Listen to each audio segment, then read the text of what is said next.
세상을 떠들썩하게 만든 영부인의 명품백 논란을 취재한 장인수 기자와 함께 관련 내용 취재 과정부터 비하인드를 들어보도록 하겠습니다. 어서 오십시오. 예, 안녕하십니까. 네, 요즘 많이 바쁘시죠? 아니요, 안 지금 이제 MBC는 그만두신 거죠? 네.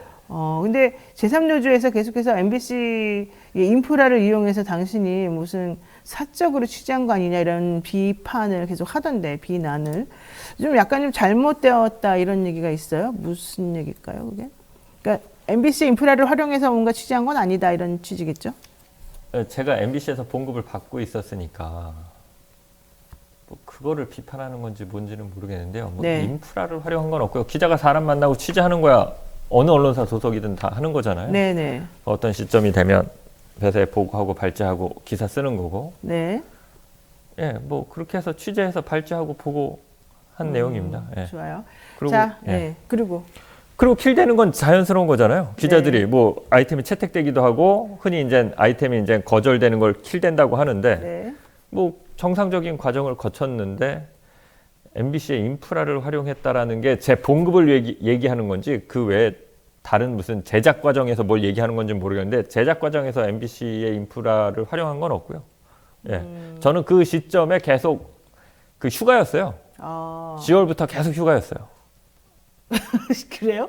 그게 저희가 5년마다 1년 한 달짜리 휴가를 주는 게 있거든요. 네. 그래갖고 10월에 그 한 달짜리 사회문화체험이라는 휴가를 냈고 또 11월부터 그 퇴직할 때까지는 또 한 달 이상을 그 남은 연차 뭐 대휴 뭐 이런 거 있잖아요. 네. 그거를 연말이라서 다 소진시키라고 그래서 그 소진 기간 중에 그러니까 제가 인프라를 활용하고 싶어도 활용할 수 없어요. 휴가인데 무슨 뭘 인프라를 활용해요. 그랬군요. 네. 자, 근데 사실은 이제 서울의 소리 그 이명수 기자하고 같이 그 김건희 여사와 관련된 취재를 사실 여러 개를 하신 거잖아요. 말하자면은. 네네. 근데 그래서 처음에 그 MBC에서 보도하려고 할 때 최초로 이제 김건희 여사 녹취록이 나오고 막 이랬을 때 회사에서 불이익을 좀 많이 당하셨죠. 북경으로 그때 발령이 났었던가요? 어디 베트남 갔었던가요? 아니요, 그런 건 없습니다. 그런 건 없었었어요? 네, 네. 그때 그게 조금 불발이 되고, 그러니까는 방송이 한번 1회가 한번 방송이 됐고, 그렇죠. 그 다음 거 되려다가 이제 그게 킬됐고, 네. 그리고 난 다음에 외국 가시고 그랬던 거 아니었어요? 회사에서? 그거는 저기 육아휴직을 내고 쉬었습니다. 그 이후에. 예, 예. 원래 낼 예정이었던 거예요? 그러면? 육아휴직은? 예. 예, 예정이었나? 뭐 정확하게 그건 모르겠는데, 예정까지는 아니었는데 아무튼 예, 좀 쉬고 싶어서. 예. 알겠습니다. 자, 김 로사님께서 장인수 기자님 엄청 응원합니다 그랬는데. 예, 감사합니다. 네, 그 최재형 목사가 결국 이제 김건희 여사랑 이번에 직접 만나가지고, 이번 보도가 이루어졌는데, 최재형 목사하고 김건희 여사랑 왜 친분이 있는 겁니까? 지난해 1월부터 카톡을 주고받았다고 하거든요. 2022년 예, 1월부터요. 예, 지난해 1월이니까 대선이 한참 뜨거울 때죠. 네. 근데 저도 카톡으로 사람이랑 그렇게 친해지는 게 잘 이해가 안 되는데, 네. 카톡 내용을 보면 친해져요. 아, 그래요? 예. 와, 근데 진짜 이상한 게 나는 김건희 여사가 사실은 그때 이명수 기자랑 서로 친하게 대화 주고받고 뭐 이런 것도 그때 당시 엄청나게 본인은 공격을 당했었잖아요. 네. 그것 때문에 곤란 지경에 빠졌었으면 저 같으면 되게 조심하고 그다음부터 모든 걸 끊었을 것 같아요. 잘 모르는 사람이기도 하고 내 편인지 아닌지 확실하지 않다면. 근데 김건희 여사는 그런 거에 대한 그 경계심 이런 건 좀 없나 봐요. 그러니까 그게 저도 신기한데 작년 1월이면 네. 작년 1월이 그 스트레이트의 김건희 여사 그 보도가? 녹취록 7시간 보도가 네. 있었던 때거든요. 그 즈음부터 최재형 목사랑 카톡으로 카톡을 주고받기 시작하는데 그러니까. 이명수 기자하고도 기자랑 밤늦게 새벽에 통화하면서 친해진다는 게 좀 이상하잖아요. 네. 근데 최재형 목사하고는 카톡으로 새벽에 그 이런저런 얘기를 하면서 친해집니다. 그러니까 굉장히 뭐라 그럴까? 이런 얘기를 해도 되나 싶은 얘기도 하고 그 시간도 굉장히 이제 어떻게 보면 근무 시간이 아니라 새벽 네. 2시, 3시 뭐 이럴 때 막 이제 카톡을 주고 받으니까 사적인 시간이네요, 사실 말하자면. 그렇죠. 뭐 근무 시간은 아닌데 네. 좀 그런 것 같아요. 김건희 여사가 사람들을 내 편으로 만들 수 있다는 자신감. 누구라도 그리고, 내가 움직이기만 하면. 예, 그게 느껴져요. 그리고 이 사람을 활용해서 내가 뭔가를 얻으려고 하는 이명수 기자 때도 그랬고 최정 목사 때도 그렇고 근데 이제 이명수 기자, 최재형 목사 둘 다 공이 진보 진영에 있다고 알려져 있는 사람들이잖아요. 예. 그러니까 그쪽하고의 관계를 트거나, 예, 그쪽에 어떤 뭐라고 해야 될까요? 정보원을 심는다는 느낌 같은 걸로 나한테 그쪽 진영에 이제 돌아가는 그 어떤 뭐 정보나 이런 것들, 이명수 기자한테도 내 정보원 대라라는 그랬죠. 식의 제안이 있었던 거잖아요. 그러니까 최재형 목사도 이번에 방송 보시면 어떻게 보시냐, 진보 진영에 뭐 잘 안 들리는데 책임감을 갖고 계신 분으로서 요새 이제 뉴스 같은 거 보시면 어떻게 보시냐. 그러니까 항상 그런 얘기를 듣고 싶어 하거든요. 그리고 자신의 메시지를 전달합니다. 계속. 그분에게, 상대방에게. 최재형 목사에게, 예, 이슈에 대한 자신의 메시지를 전달해요. 예를 들면 네. 하나만 말씀드리면 이제 그 극우 보수 유튜버인 안정권 씨의 누나가 대통령실에 들어갔다가 그게 이제 그 이명수 기자 단독인데 그 기사를 쓰면서 이제 누나가 이렇게 나오잖아요. 그리고 네. 뭐 안정권 씨는 구속되는데 예를 들면 나는 전혀 몰랐다. 내가 그렇게 하급 말단 직원 인사를 내가 어떻게 아냐? 알지도 못한다. 그러니까 언론에는 안 나왔지만 그런 식으로 이제 메시지를 전하는 거죠. 어머나. 그러니까 그렇게 본인의 결백, 말하자면 결백 같은 거를 이 사람의 입을 통해서 세상에 알려지기를 원하는 그렇죠. 그런 시스템이라는 거죠. 예.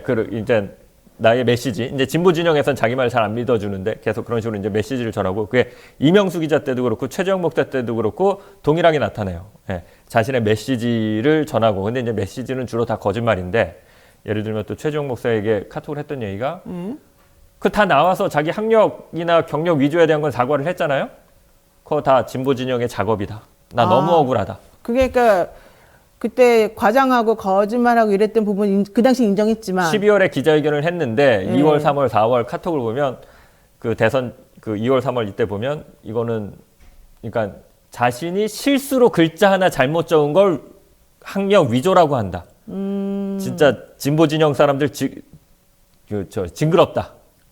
예. 어떻게 이렇게까지 악랄하게 이런 식으로 하는지 모르겠다. 이런 식의 얘기를 하죠. 믿어주길 바라면서.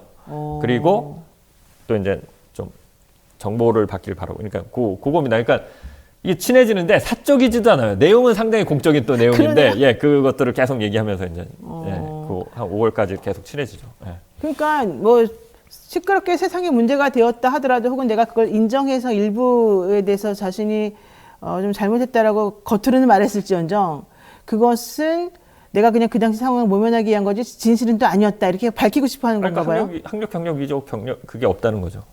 어머나. 그럼 왜 본인은 그런 말을 하고 미안하다고 그러고 그랬을까요? 뭐 그런 얘기는 안 해요? 예. 전 특이한데. 어쨌든 보니까 진보 진영이나 본인이 컨트롤할 수 없는 쪽에 메신저를 내 편으로 만들어가지고 그렇죠. 예. 교두보를 삼고 싶다. 그렇죠. 이런 예, 취지인 것 그게 같아요. 뭐 저의 해석이긴 하지만 그 7시간 녹취록 그 풀 버전을 다 봤을 때 그리고 최재형 목사와의 카톡 전체를 다 봤을 때 네. 그러니까 사적인 얘기도 있는데 의외로 사적인 얘기가 잘 없어요. 다 공적인 그러니까 자신의 의혹과 관련된 얘기. 지금 현안 이슈에 대한 얘기. 그러니까 그건 조금 의식하고 있다는 거 아닙니까? 이 사람이 나를 취재할 수도 있다. 그런 취지로 본인이 좀 뭔가 안전 장치를 마련해놓는 거 아니에요? 내 얘기가 자신을 취재한다고 그러면 새벽 2시에 그런 식으로 이렇게 부적절하게 그런 얘기들을 하지 못하겠죠. 그거는 이제 그러니까 좀 그 자체는 드러나지 않고 그냥 이렇게 뭐라 그럴까 이렇게 말을 퍼뜨려주길 바라는. 참 특이하네. 저는 상상을 못 하겠는데 어쨌든 자 그리고 제가 좀 궁금했던 거는 김건희 여사랑 최재형 목사가 어쨌든 그래서 만난 게 지난해 9월이라는 거잖아요. 6월에 한 차례 처음 만나고 9월에 화장품 이제 두 차례 만나고. 관련해서 하나 만나고 그다음에 가방 때문에 또 9월에 만나고. 예. 그럼 왜 공개가 지금 된 겁니까? 9월에 촬영은 했는데 이게 사실 이제 함정 취재라고도 많이 하는데 이게 함정 취재라고 보기도 약간 애매한 게 함정 취재면 이제 기자가 작업을 해서 함정을 파서 거기 빠뜨린 다음에 이제 보도를 하는 거잖아요. 근데 이명수 기자와 최재형 목사가 이걸 한 걸 보면 이명수 기자가 선물을 사주긴 했는데 최재형 목사가 자신의 의지로 한 거예요. 기자가 뒤에서 이렇게 뭐 공작을 하거나 사주를 했다기보다는 그냥 이명수 기자는 선물만 사준 거고 필요하다고 하니까 최재형 목사 입장에서 보면 그러니까 그 영상은 최재형 목사 거죠. 최재형 목사 입장에서 보면. 그러니까 서울의 소리가 기획한 게 아니라 최재형 목사가 나 좀 선물 좀 사줬으면 좋겠습니다. 이렇게 말하니까 그냥 선물만 사줬을 뿐이지 이 전체를 기획하거나 그런 게 아니라는 그러니까 거예요? 최재형 목사 입장에선 그런 거죠. 그러니까 이게 함정 취재라고 그러면 아니 이명수 기자 성향은 뻔히 아시니까 영상 찍자마자 주세요 그래갖고 받아갖고 바로 폭로하지 않았겠습니까? 네. 근데 최재형 목사가 이제 고민하고 갈등하는 시간이 좀 있었거든요. 이거를 어떤 식으로 폭로해야 되나, 폭로하는 게 맞나. 이제 그거 영상이 나오고 나서는 올해 한 3월, 4월, 5월부터는 이제 저랑 그걸 본격적으로 협의하기 시작하는데요. 네. 그 과정에서도 이제 선뜻 폭로하지, 당연히 그럴 거 아니에요? 이게 뭐 쉽지 않은 일이지 않습니까? 어떻게 될지 모르니까. 네. 그러니까 본인의 의지로 기자한테 안 준 거죠. 이게 그러니까 함정 취재로 그러면 바로 기자한테 줘야지. 그 서울의 소리 이명수 기자가 가만히 있겠어요? 성격이 네, 어떤데? 네, 네. 그거 내 건데 내놔 이러지? 그렇죠. 예. 근데 이명수 기자는 사실 그런 측면도 있었어요. 아니 우리 촬영 장비와 우리 걸로 사줬는데 왜 안 주시지 하는 마음도 이명수 기자는 아마 있었을 텐데 그럼에도 불구하고 그 최재형 목사가 한 거고 최재형 목사가 본인의 의지로 했다라는 걸 서울의 의지도 서울의 소리도 인정하고 존중해 준 거죠. 그래서 그거는 이제 목사님이 결단하실 때까지 기다리겠다. 근데 이제 당연히 목사님은 그 갈등이 많이 있었겠죠. 예, 이거를 섣불리 폭로하기 어렵잖아요. 예. 그 이후에 자신의 인생이나 삶이 또 어떻게 바뀔지 모르고 재미교포니까 통일운동을 미국에서 할 게 아니라 한국에 와서 하셔야 되는데 당장 출입국 정지가 돼버리면 뭐 자신의 인생이나 그 업 자체가 부정당하고 이제 영위 불가능한 거니까 그런 거에 대한 고민을 많이 하셨죠. 예. 근데 또 생각해보면 그런 것도 있을 것 같아요. 처음에는 뭔가 좀 확인하고 그 여사에게 좀 궁금해서 객관적으로 접근하려고 하다가도 그 여사가 맨날 자신 있게 생각하는 게 누구든지 나하고 얘기를 하면은 내 말에 빨려 들어간다, 내 편이 된다, 이런 생각이 강한 거잖아요. 예. 뭐 긴지 뭔지 모르겠지만. 그러면 진짜 그렇게 넘어가는 사람도 있을 것 같긴 합니다. 왜냐면은 회의를 많이 하잖아요. 이명수 기자한테도 그때 당시에 뭐 얼마 준다 이러면서 막 그랬던 것도 그러니까요. 네. 그러니까는 저는 이제 그 윤석열 대통령 처가 장모님 그 김건희 여사 그 옛날에 그 정대택 그 관련 사건부터 해갖고 취재를 쭉 해보면 좀 읽히는 게 이건 그냥 제 주관적인 해석입니다. 높은 사람한테 수그리고 내가 높이 됐으니까 이제 수그려. 너네들이 나한테 수그려? 예, 이게 너무 당연한 거기 때문에 이명수 기자도 그랬을 거라고 보는 거고 최재형 목사도 그랬을 거라고 본 거라고 봐요. 내가 이제 권력자, 유력 대선 주자의 와이프, 영부인 그런 사람들 많을 테고 그러니까 그런 사람 중에 하나 정말 나한테 잘 보이고 어떻게 해서든지 뭐 한 자리 한다든지 뭐 이런 어떤 하다못해 영부인하고 친하다는 것만 해도 대한민국에선 굉장히 큰 어떤 그 다른 뭐 이권이나 자리를 보장받지 않더라도 나 영부인이랑 친해. 네. 이것만 갖고도 사기칠 수 있는 나라가 대한민국이잖아요. 그러니까 그런 식으로 자신감 있게 너도 그 중에 한 명이겠지. 그래갖고 이렇게 거느려주는 이렇게 관리하면서 이렇게 그런 게 좀 보여요. 그래요. 그 서울의 소리라기보다도 어쨌든 최재형 목사가 김건희 여사에게 만나자고 여러 번 얘기했는데 계속 커트 당하다가 선물 사진을 보여주고 난 다음에 만남이 이루어진다는 거잖아요. 그건 무슨 의미입니까? 첫 번째 만남은 잘 이루어져요.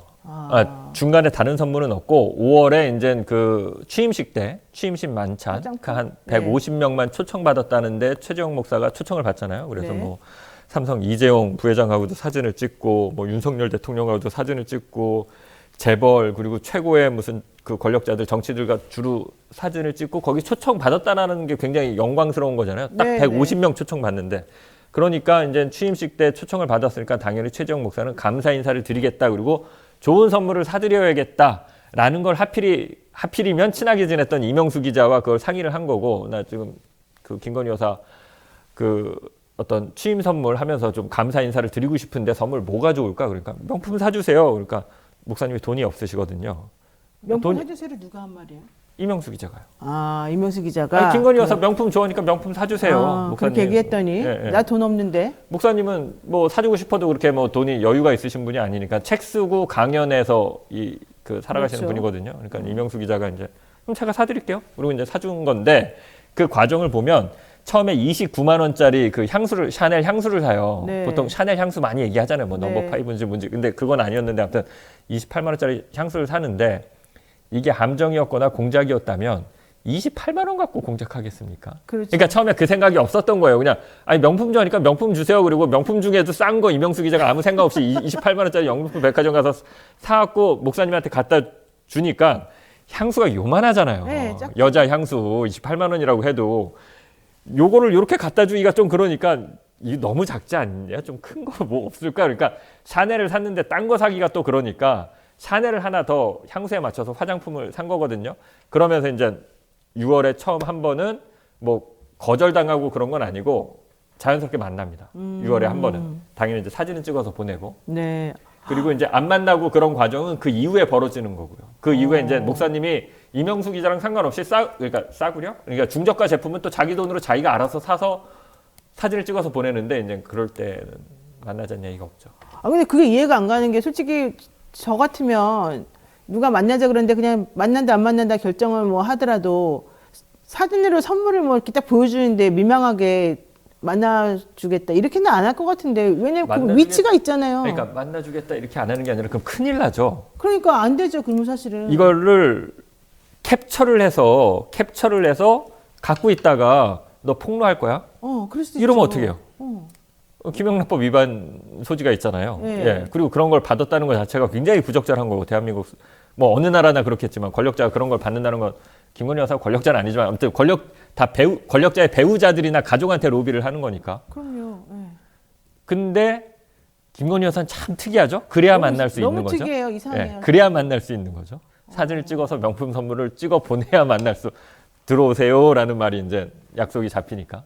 그렇지 않으면 이제 약속을 한 번도 한 진짜 10여 차례 계속 면담 요청을 하거든요. 목사님이. 예, 다른 건 아니고 목사님이 이제 통일운동을 하시니까 김건희 여사가 한번 그러면 들어와서 강연을 하셔라. 그리고 그 한남동 공관에 들어가잖아요. 그러면 거기도 좀 구경시켜 주겠다. 이런 얘기가 오가요. 카톡상에. 그러니까 목사님이 한남동 공관 언제 보여주실 거냐. 그리고 대통령실 직원들이나 한번 이 남북 관계 너무 그렇게 긴장 일변도로 가는데 대결 일변도로 가는데 좀 그런 거에 대한 이제 좀 강연을 하고 싶다라는 의미로 작년 한 그 9월에 만나고 10월부터 올해 9월까지 한 1년여 동안 한 10여 차례 정도? 목사님은 10여 차례 아니라고 하는데 저도 나름대로 이제 뭐 한 며칠 상간에 이렇게 요청한 거는 그냥 한 회로 쳐서 네, 어떤 시기에 네, 뭐 한 달이면 한 달 이렇게 끊어서 해보니까 한 10여 차례 되더라고요. 근데 이제 만난 게 2차례, 한 8, 9차례는 거절한 건데 공교롭게도 그 2차례는 다 명품 선물이 있었을 때만 만나준 거고 그 외에 어떤 뭐 강연할 수 있냐, 뭐 공간 한번 공간 한번 안 보여줄 거냐, 나 미국 가는데 가기 전에 한번 뭐 그래도 티타임 한번 네. 하지 않겠냐 이런 건 다 거절.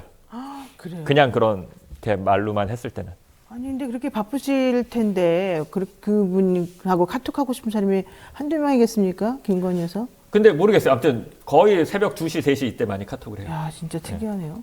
자 그런데 왜 이게 사실은 저는 되게 중요한 문제인 것 같은데 언론사에서는 침묵하고 오히려 JTBC는 서울의 소리에서 이렇게 됐다고 보도했다가 지금 큰 위기에 처해 있고 좀 그러거든요. 이거 솔직히 기자 입장에서 어떻게 보세요? JTBC 너무 좀 불쌍하다고 표현하면 안 되고 아무튼 참. 전 JTBC가 좀 특이한 것 같아요. 솔직히 말해서. 기자로서 참 아무튼 위로 말씀드립니다. 이거 뭐 못할 보도도 아니고 나름대로 보도한 거잖아요. 그러니까 네. 뭐 그 보도에 대해서 모르겠습니다. 이명수 기자랑 최재형 목사는 좀 불만이 있는 것 같더라고요. 만약에 이렇게 서울의 소리가 배후에 있고 서울의 소리의 공작에 의해서 이런 것들이 진행됐다 이런 식으로 그런 느낌을 주는 리포트여서 근데 이제 그런 측면이 없는 건 아니기 때문에 저는 어떤 기사의 방향은 그 언론사에 소속된 구성원들 기자들이 선택하는 거고 그거는 공개해서 시청자들한테 평가받는 거기 때문에 그 과정이니까 그거에 대해서 저는 뭐 그렇게 불만은 없는데 아무튼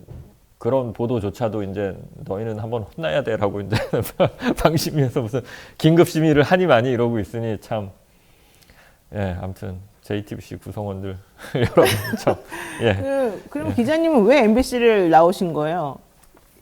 솔직히. 이제 고민은 한 1년여 전부터 하고 있었고요. 뭐 솔직히 말씀드리면 이제 7시간 저도 돌이켜보면 그 7시간 녹취록 보도가 저한테 좀 상처가 됐던 것 같아요. 내 마음대로 그 기사를 쓰지 못했고 쓰라는 대로 써서 냈는데 그게 반응이 좋지 않았잖아요. 아무튼 그거는 뭐 제가 시청자분들한테 책임져야 할 부분이긴 한데 아무튼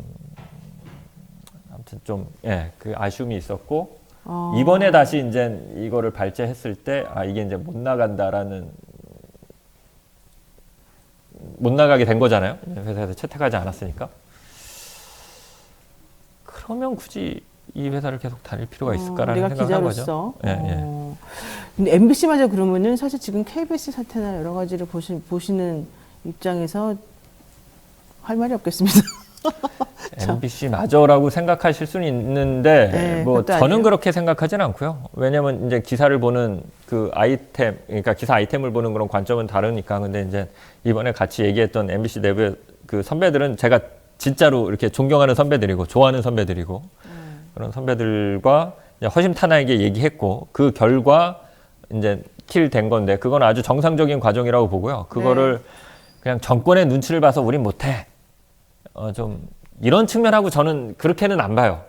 근데 이제 다들 그렇게 생각하시겠지만 저는 그렇게는 안 보는데 뭐 제가 얘기한다고 그런 생각들이 바뀌실지는 모르겠는데 아무튼 저는 그냥 정상적인 그 아이템을 논의하는 과정이었다고 봅니다. 근데 이제 이건 좀 개인적인 얘기긴 한데 그런 생각도 해요. 저는 내가 회사 생활을 잘 못했구나. 내가 그러니까 선배들로부터 신뢰를 받는 장희수 쟤는 일 잘하는 애야. 제가 취재한 내용, 제가 쓴 기사는 믿을 수 있어. 평소에 이런 믿음을 줬더라면 믿음을 주는 기자였다면 작년에도 그렇고 올해도 그렇고 선배들이 내 말을 조금 더 내 취재나 내 발제를 조금 더 그러지 않았을까. 근데 이제 제가 저 스스로를 돌이켜 보더라도 선배들한테 이렇게 신뢰를 주는 그 후배 기자는 아니었던 것 같아요. 네. 또 이렇게까지 말씀하시니까. 자, 마지막으로 지금 현재 대통령실이 공식 입장을 내고 있지 않아요. 그리고 특별히 여기는 고소고발 같은 경우가 지금 대통령실이나 이쪽 인물들이 직접 하는 건 또 없는 것 같기도 하거든요. 지금 상황이 정확히 어떻습니까? 저도 고소고발은 별 관심이 없습니다. 저는 이제 취재하고 기사 쓰는 것까지만 제 영역이라고 생각해서 근데 이제 장 기자가 고발된 거 있어요? 아직까지 연락받은 건 없습니다. 그러니까 제가 모르는 사이에 뭐 고발은 됐을 수 있는 거잖아요. 고발장 갖다 넣으면 그렇죠. 되니까. 근데 이제 그러니까 당분간은 없을 것 같아요. 분위기상 저쪽에서 그냥 묻고 가자는 분위기니까. 그래서 이걸 확대시키고 싶지 않다. 확산시키고 싶지 않다. 더 이상 뉴스 내지 말아라. 누가 고발을 한 게 있다면 그 자체가 또 기사가 될 테니까. 그렇죠. 없었던 일로 만들어야 되는 거니까. 그렇지는 않을 것 같고, 그러니까 당분간은 그런 게 없을 것 같은데, 그건 좀 봐요. 뭐 시간이 지나서 또 할 수는 있겠죠. 지금 보면 서울의 소리가 일단 북 배우설을 언급했다는 대통령실 관계자를 고소한 건이 하나 있고요. 서울의 소리가 중앙지검에, 그러니까는 그 지금 보도 난 걸 보면 대통령실 관계자가 이거 북한이 그렇죠. 뒤에 있을 수 있는 거 아니냐 뭐 이런 식의 언급을 했다라는 보도가 있잖아요. 맨날 그러니까, 북한만 그 대통령실 관계자가 누군지는 모르겠지만 서울의 소리를 서울의 소리의 명예를 훼손했다. 그래갖고 민형사상 소송을 지금 서울중앙지검에 낸 게 하나 있고 그 외에는 제가 이제 딱히 모르겠습니다. 네. 자, 앞으로 뭐 취재 계획이나 앞으로는 어떻게 하실 예정입니까? 이게 뭐가 있나요? 저도 대한민국의 언론 시스템은 모든 기자가 다 전속 기자네. 그러니까 프리랜서 기자가 없잖아요. 있긴 있는데 사실 없는 거나 마찬가지죠. 대한민국에서 기자라는 건 다 전속인데 이제 MBC라는 큰 언론사에 있다가 나와서 프리랜서 기자로 살아가는 게 가능할지 모르겠어요. 그러니까 가능한지 불가능한지 전 모르겠어요. 근데 제가 할 줄 아는 건 기자밖에 없으니까 기자로 살아가긴 해야죠. 그래서 당분간 이제 취재하고 기사 쓰는 건 할 일인데 그래서 지금 그냥 되게 이상주의적이긴 한데 지금 러프하게 생각하고 그러니까 좀 거칠게 생각하고 있는 게 취재하고 기사 쓴다. 저는 매체 소속이 아니니까 매체도 섭외한다.